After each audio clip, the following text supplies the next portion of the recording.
Hey everybody, it's Jason with Parallel Reality coming back with here today with an article from August 1st from Townhall. It says, what is Kamala Harris's biggest accomplishment as vice president? I mean, well, if she has one accomplishment as vice president, by default, that would be the greatest thing she's done because, frankly, I don't think she has any. But let's go into this article and see what it has to say for itself about any accomplishments this human being right here actually has as vice president. So it's from Guy Benson, who's a good person to listen to, a good commentator on this sort of stuff. He says, if you read my piece on Monday, you already know where I believe the 2024 presidential race generally stands after an enormous amount of upheaval in a very short period of time. Echoing some of the points offered in that analysis, I reacted on television to a batch of recent Fox News polling out of 4 battleground states, all taken after Democrats nullified their primary election results and replaced their nominee. Yeah, yay democracy, right? As the battle for the White House appears to have level set to a freshly competitive dynamic that still slightly favors Trump, in my view.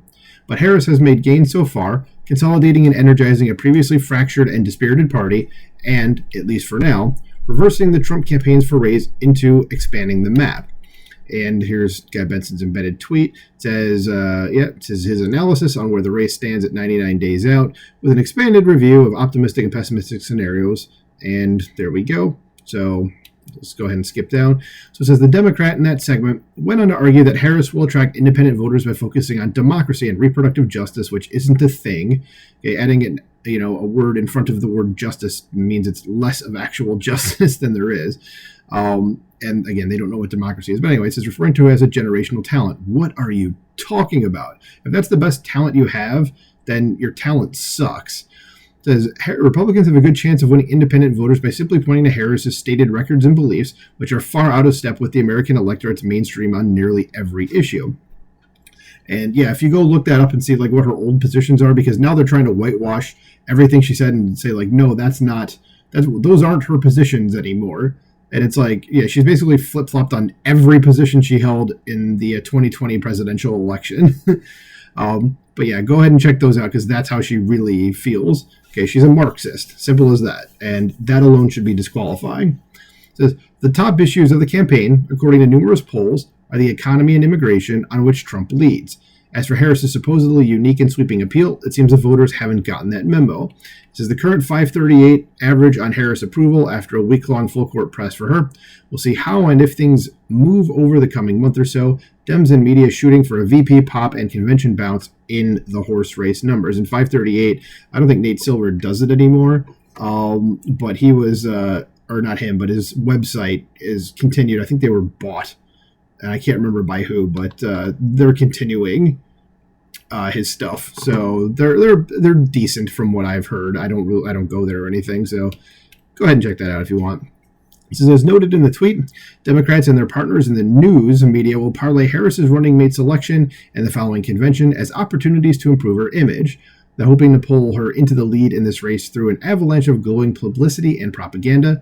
And this framing is hysterical because even if Harris despises the press and vice versa, they would have all come together for this honeymoon swoon the instant she became their party's presumptive nominee, which is what they did. It says they are united in their shared commitment to defeating the opposing party. That's correct. And from Semaphore, who's at best okay, what I've seen, it says, Kamala Harris has spent her last 2 years as vice president repairing a difficult relationship with the national media, an investment that paid off when her sudden ascent came with the wave of positive coverage. It only came with positive coverage because you guys decided to do that, not because of she changed anything about herself. She didn't.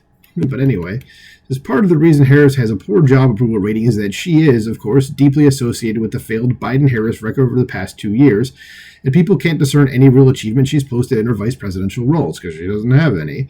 She's failed utterly as border czar to the point that they're pretending she has never even had that job. Yeah, you remember how that was coming up a few weeks ago?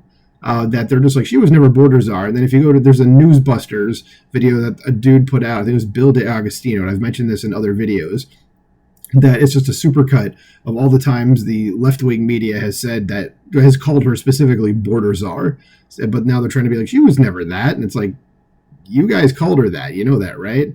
So keeping on going with the article, it says, so what has she done, pray tell? The answers to that question have been interesting. And from Lucas Tomlinson, embedded tweet here, where he quotes Brett Baer saying, what is Vice President Harris's biggest accomplishment? accomplishment as vice president. Senator Coons says, something that I think hasn't gotten much coverage is her passion for entrepreneurship, for wealth creation, for securing and stabilizing. Yeah, I read this quote, or I listened to it actually, and he doesn't give an answer. This is a complete non-answer. It's totally evading the question.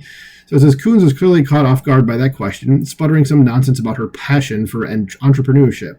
She has never been an entrepreneur, of course, and opposes economic conditions that allows them to thrive.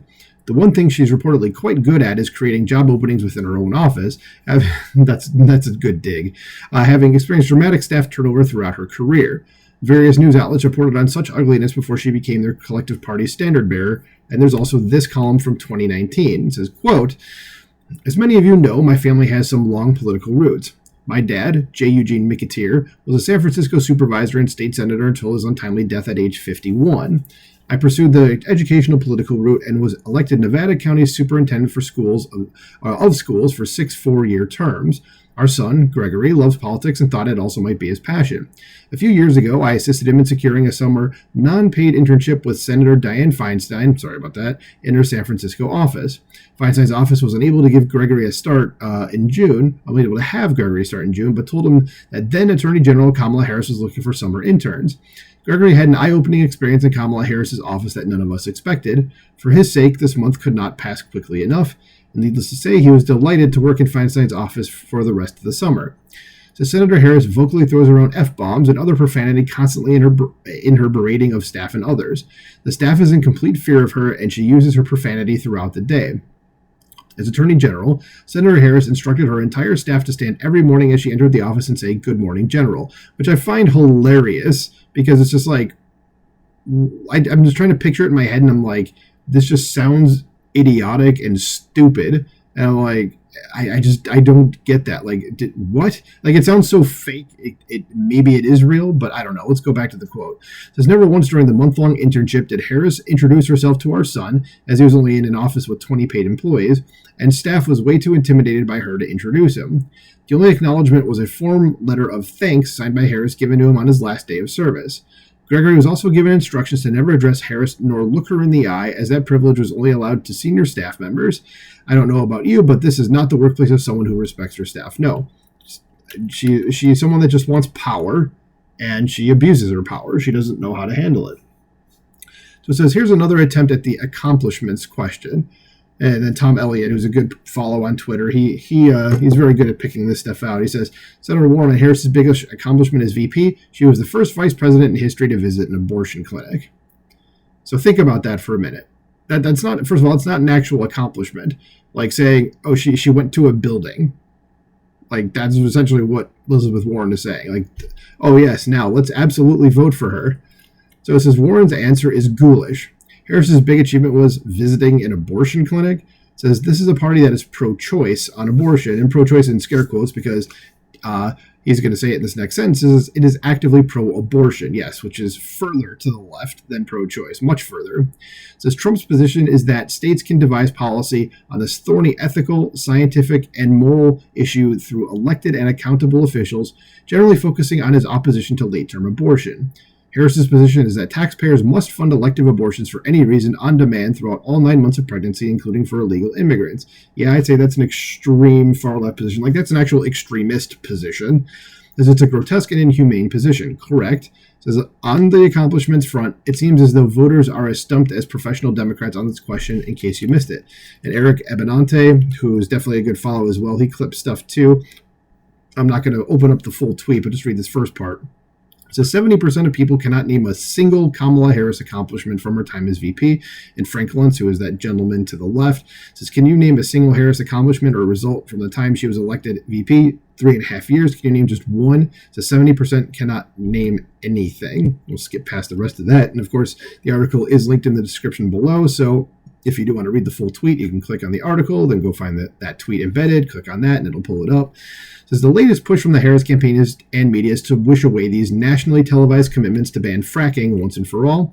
And from Charles C.W. Cook, says she even says on video, I have a history of working on this issue being completely banning fracking. It wasn't just a one-off flub. So it says her team is now denying that she supports the goal she strongly endorsed. out loud on multiple occasions. This is why they're going to try to do. This is what they're going to try to do on a long parade of issues. This sort of media coverage is shameless, and kudos to the CNN reporter who has also told the truth about Harris's defund the police extremism for calling it out. And Andy Kaczynski, who he's all right. He's kind of like center left, but he does call out things. Says this is a bizarre framing. It's not an accusation or allegation. She said it on record numerous times in 2019. The news is that she just recently changed her position publicly. So let's keep going here. It says Harris's 2019 and 2020 positions are her own views, her real ones, not the ones she's inheriting from the failed incumbent she's replaced at the last minute. And she can't really disguise the radicalism. And then Guy Benson, embedding his own tweet, says, radical candidate, terrible policy, supported to appease the people who ignored science and locked your kids out of school for as long as they could get away with. Right. Says, no wonder some Democrats are quietly worried about how long they can keep the hype machine going. And another quote here says, behind the public jubilation over Vice President Harris's swift rise to become their party's likely nominee for president, Democratic lawmakers are privately anxious about her prospects of defeating former President Trump, acknowledging she is largely untested as a candidate and faces serious challenges.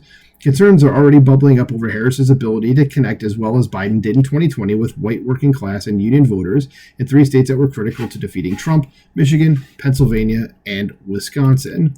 And parting thought, it says Kamala Harris has been the de facto Democratic nominee for president for more than a week now. Has she given a single interview? I'll leave you with this. And the answer to that is no, she hasn't. And Brendan Carr was the head of the FCC, or he's at least on the board or something with them, but he's like super high up, if not the top of the FCC. It says in 2021, VP Harris agreed to lead the administration's signature effort to expand internet infrastructure. Congress then provided $42 billion for the work.